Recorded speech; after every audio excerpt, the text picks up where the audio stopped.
तुम ही कह रही थी कि सब मुझे अच्छा समझते हैं, मैं जो बोलूंगा सच मानेंगे, तो अपने हिस्से के जाके सच सुनाऊं ना उन्हें मैं। आपको लगता है आप ऐसा कर लेंगे फरासत जी?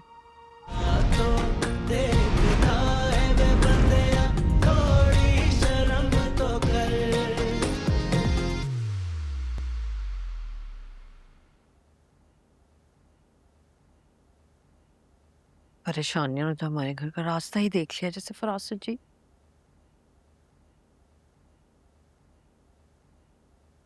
यार बस अब क्या। आओ भैया आओ। हाँ क्या हुआ?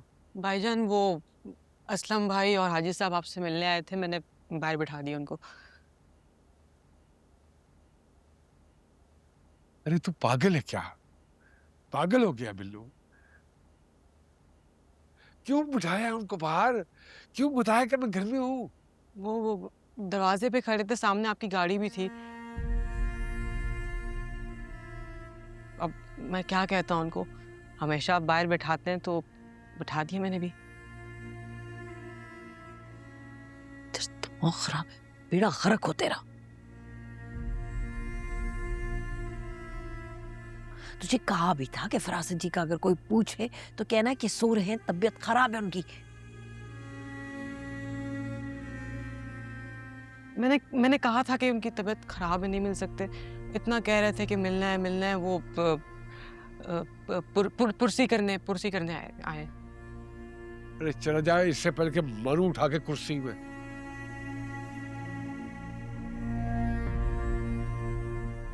तुम भी खड़ा हुआ उसके सामने ही शुरू हो गई। अरे कोई नहीं आए मजाज पुरसी के लिए, आपकी मामले की तह तक पहुंचने के लिए आए। अब क्या करेंगे? अरे वो भी क्या करूं मैं, सारी जिंदगी के लिए घर के अंदर मुंह छुपाकर तो नहीं बैठ सकता ना। अपनी सफाई में कुछ ना कुछ तो कहना पड़ेगा मुझे भी जाके। आपको लगता है जो कहेंगे वो मान लेंगे?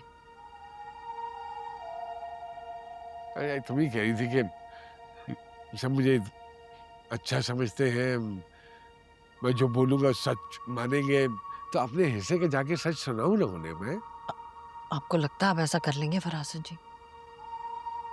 हाँ कर लेंगे, बिल्कुल कर लेंगे, कर लेंगे, कर लेंगे। फरासत पीछे से आवाज नहीं देते हैं वो भी।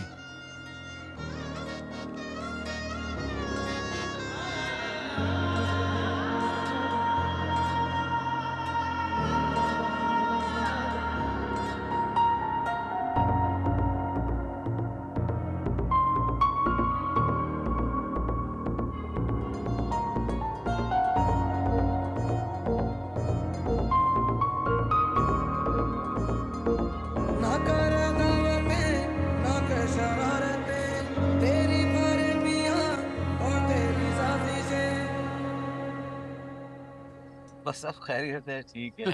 काम धंधा चल रहा है। अब फिदा मियाँ तो नजर ही नहीं आते आज। हाँ, अपसेट भी लग रहे हैं। नहीं नहीं, मैं बिल्कुल ठीक। अस्सलाम वालेकुम। कैसे फरासत भाई? अस्सलाम वालेकुम। फरासित अंकल, आप तो बिल्कुल गायब हो गए। मैं बहुत परेशान हूँ आपके लिए।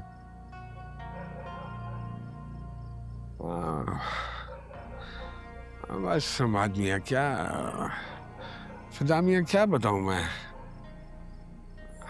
बस किस्मत ने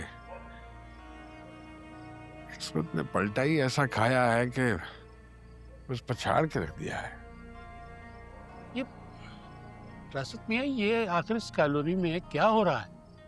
देखे ना वो ग्रुप पे मैसेजेस हम्माद के और उसके वली के, फिर ईमान की तलाक, फिर हफ्सा का जो बातें हैं, तो ये सब क्या है?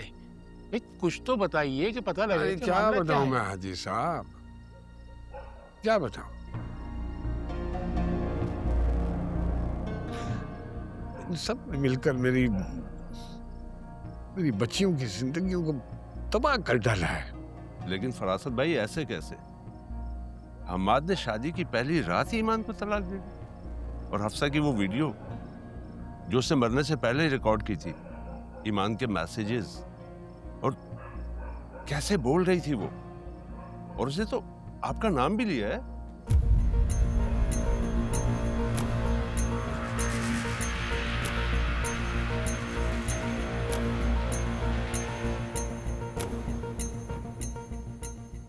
जो इस दुनिया से चला गया है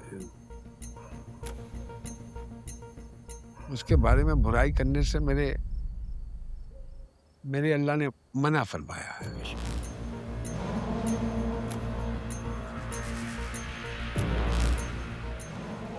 और जो अल्लाह को प्यारा हो गया मैं तो उसका नाम भी नहीं लेना चाहता।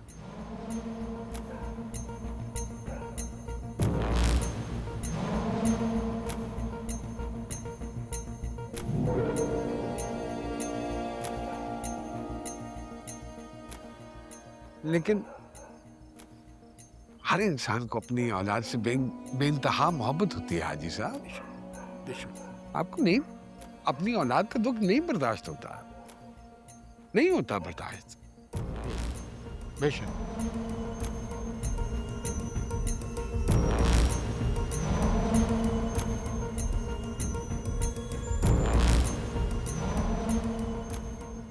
ये जितनी भी प्लानिंग हुई है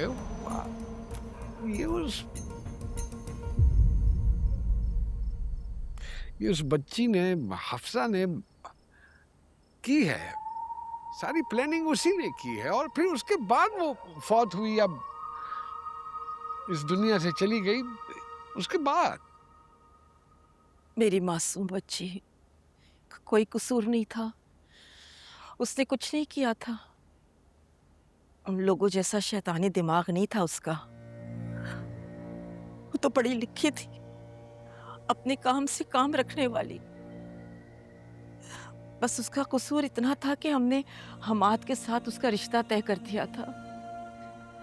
बस वहीं से ना उन लोगों का ना हसद शुरू हो गया था मेरी बेटी के साथ। यहाँ तक कि उन लोगों ने मेरी बेटी की जान लेकर ही दम लिया। आसान नहीं होता अपनी बेटी को कफन में लिपटा देखना, और वो बेटी जिसकी शादी के लाल जोड़े का ख्वाब देखा जा रहा। मेरी बेटी के मुजरिमों को ढूंढते रहे हम, बहुत कोशिश की ढूंढने की, लेकिन हमें नहीं मालूम था कि हमारे मुजरिम हमारे सामने ही थे अव्वल रोज से। लेकिन अब चाहकर भी कुछ नहीं कर सकते।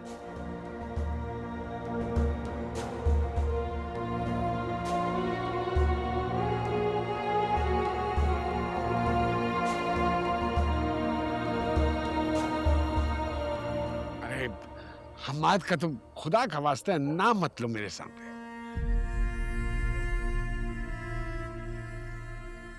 कौन करता है ऐसे हाजी साहब? एक नफसियाती लड़की के मैसेज पर, उसका मैसेज सुनने के बाद कौन करता है ऐसे? हैं? और फिर उसने मेरी बेटी को तलाक दे दी। कहाँ का इंसाफ हुआ? बताइए आप सब लोग। यही तो मेरे रब का इंसाफ है। मेरी बच्ची दिल पे जमाने भर का बोझ लेकर चली गई।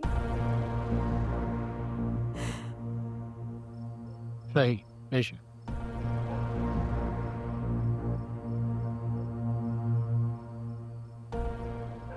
किससे करेंगे आप उस मैसेज की तस्दीक? किससे करेंगे? वो है दुनिया में?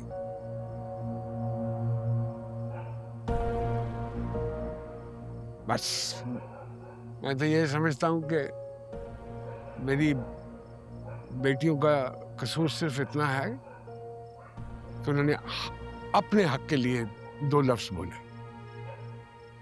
बस। मेरी बेटी को तो इतना मौका भी नहीं दिया गया कि वो अपनी सफाई में कुछ बोल सके।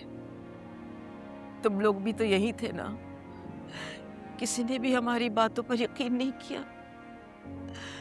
फरासत और उसकी बेटी के दिखाए झूठ को तुम लोगों ने सच माना।